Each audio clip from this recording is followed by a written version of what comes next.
Hello friends, मैं हरिनारायण साहू गुरु IAS online class के इस प्लेटफॉर्म पर आप सभी का स्वागत करता हूं।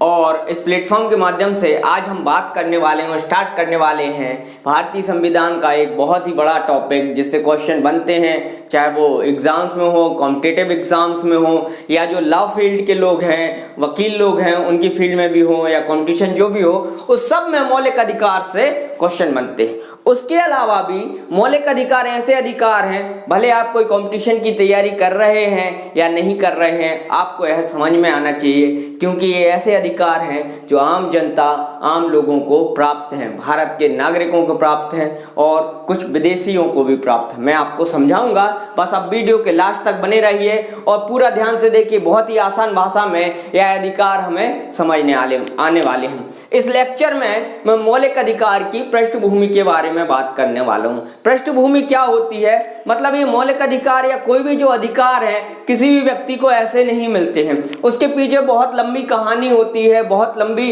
एक गाथा होती है। उस चीज को समझना होगा और क्यों ये मिले और जरूरी क्यों है, ये सारी चीज बात करते हैं। चलिए वीडियो के एंड तक आप बने रहिए, बहुत ही अच्छे से समझ में आने वाला है आपको।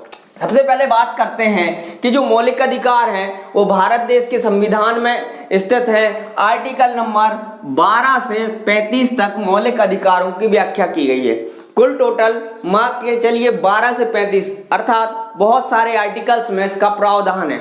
अपन पार्ट में कर करके इन वीडियो को देखेंगे उनके। आज हम बात कर रहे हैं जब वो 12 से 15 तक दिए गए हैं और यह हमारे संविधान में किस देश से लिए गए हैं, यह भी कई बार क्वेश्चन बनता है। तो यह हमारे संविधान में यूएसए से लिए गए हैं। मौलिक अधिकार भारत में यूएसए से लिए गए हैं। अब हम बात करते हैं इसकी परिभाषा की। तो उसकी परिभाषा, इसको समझने की कि मौलिक अधिकार है क्या एक्चुअल में। तो मौलिक अधिकार बेआधारभूत, मतलब बेसिक जो अधिकार है, मौलिक अधिकार को इंग्लिश में फंडामेंटल राइट्स कहा जाता है। मौलिक अधिकार वे अधिकार हैं जो किसी व्यक्ति के, देखना कौन कौन से, बौद्धिक, उनकी बुद्धि बढ़ाने, उनके नैतिकता क्या सही है क्या गलत यह तय करने में, और उनके आध्यात्मिक ज्ञान या आध्यात्मिक विकास, जो उनका अध्ययन है, मतलब आध्यात्मिक से जुड़े हैं, चाहे वो किसी भी धर्म से हो, तो जो आध्यात्मिक ज्ञान है उसके लिए अत्यंत आवश्यक है। फिर से मैं बोल रहा हूं, उनके बौद्धिक, नैतिक और आध्यात्मिक विकास के लिए बहुत ही आवश्यक हैं वो वे अधिकार जिनमें इन चीजों का विकास नहीं हो सकता है, या उनका अगर वह अभाव होंगे तो उनका विकास नहीं होगा। तो ये उस प्रकार के अधिकार मौलिक अधिकार कहे जाते हैं। अर्थात ऐसे अधिकार जो व्यक्ति के नैतिक, बौद्धिक और आध्यात्मिक विकास में सहायक हों, वह उनके मौलिक अधिकार कहलाते हैं। यह इसकी परिभाषा या समझने के लिए होगा।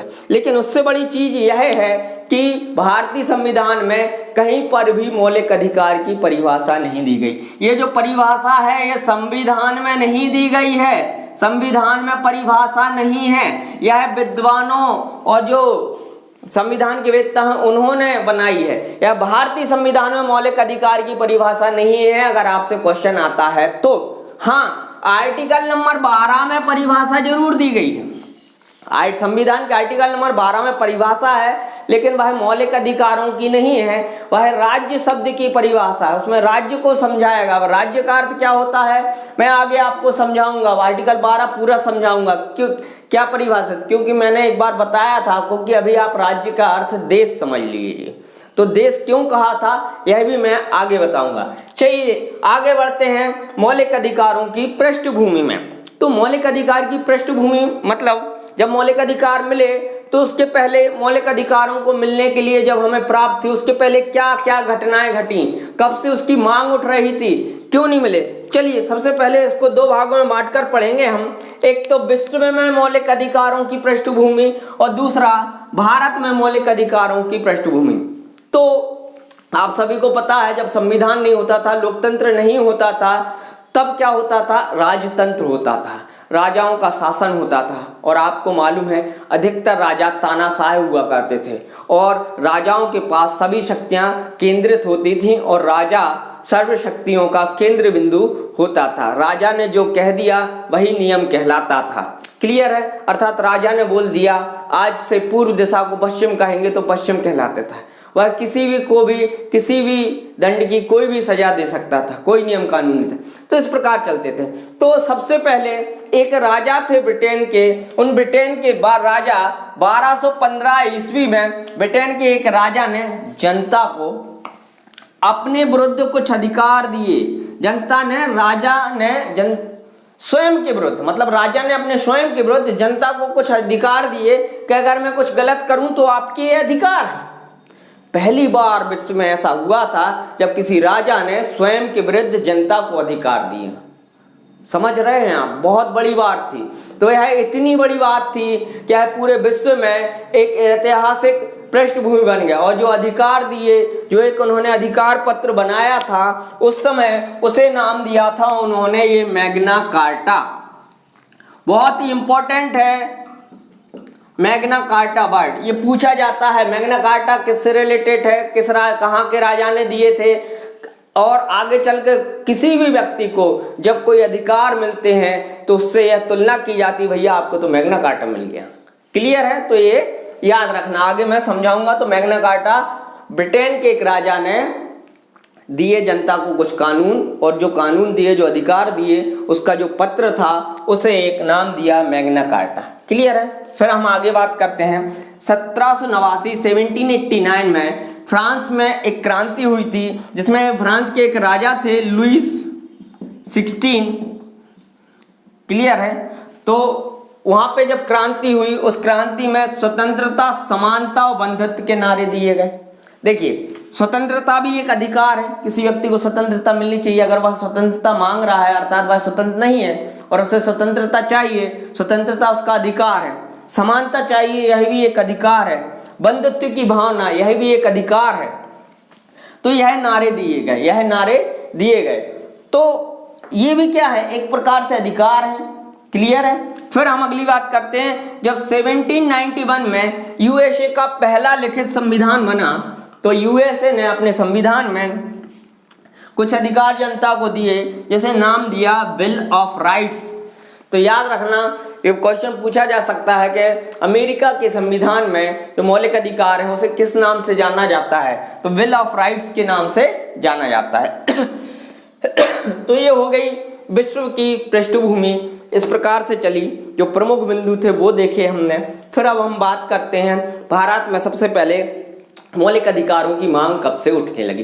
तो देखिए, भारत में सबसे पहले बात करें तो 1895 में कांग्रेस की एक नेता थी एनी बेसेंट ने सबसे पहले सर्वप्रथम मौलिक अधिकारों की मांग उठाई थी 1895 में। क्लियर है? फिर 1916 में एनी बेसेंट के द्वारा ही होम रूल लीग आंदोलन चल रहा था। क्या चल रहा था? होम रूल लीग आंदोलन में मौलिक अधिकारों की मांग की गई।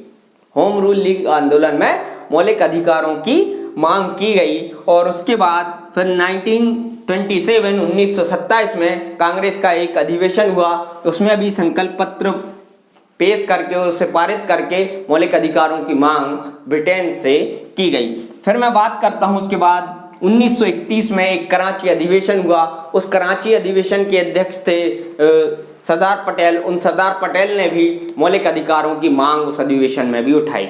और फिर 1931 में ही ब्रिटेन में एक गोलमेज सम्मेलन हुआ। 3 गोलमेज सम्मेलन हुए थे, मैं आगे बताऊंगा आपको। तो उसमें से एक गोलमेज सम्मेलन में भी मौलिक अधिकारों की मांग उठी गई। इतनी मांग उठने के बाद जब 1935 का 1935 का जब भारत शासन अधिनियम आया, उसमें ब्रिटिश गवर्नमेंट के द्वारा भारत को मौलिक अधिकार नहीं दिए गए। क्लियर आप? तो ये सोचिए कितने वर्षों से भारत के लोग मौलिक अधिकार मांग रहे थे, लेकिन उन्हें मौलिक अधिकार नहीं दिए गए। आप सभी को मैं एक छोटी सी चीज बोल रहा हूं, जब हमें मौलिक अधिकार मिलेंगे, फिर जब कैबिनेट मिशन आया, ये इंपॉर्टेंट बात है, मैंने यहाँ लिखी हुई है।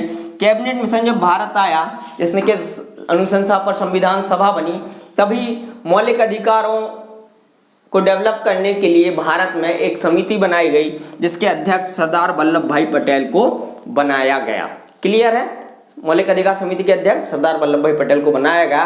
और जब भारत आज़ाद हो गया, भारत ने स्वयं का संविधान बनाया, उसमें आर्टिकल नंबर 12 से 35 तक मौलिक अधिकारों की बात कही और प्रावधान किया गया और भारत में मौलिक अधिकार मिले। मौलिक अधिकार अभी भी मैं आपको बताऊं कि ऐसे अधिकार हैं जो आम जनता को मालूम तो है कि मौलिक अधिकार होते हैं, लेकिन क्या होते हैं नहीं मालूम है। आगे आप ये वीडियो देखते जाएंगे, सारे के सारे मौलिक अधिकार आपको समझ में आते जाएंगे। तो ये तो हो गई पृष्ठभूमि मौलिक अधिकारों की। अब हम इसके बाद देखेंगे आर्टिकल नंबर 12 और 13, 14 से अलग मौलिक अधिकार, 6 मौलिक अधिकार हैं वर्तमान में। पहले 7 थे, 7वां में से एक कौन सा अलग किया, क्यों किया, ये सब हम आगे देखते हैं। क्लियर है? अगर आपको यह वीडियो पसंद आए तो इसे लाइक और दूसरों तक शेयर जरूर करें। अगले वीडियो में हम मौलिक अधिकार का अगला पार्ट जो कि आर्टिकल नंबर 12, 13 है उसको देखते हैं और मौलिक अधिकार कितने हैं उसको समझते हैं। धन्यवाद।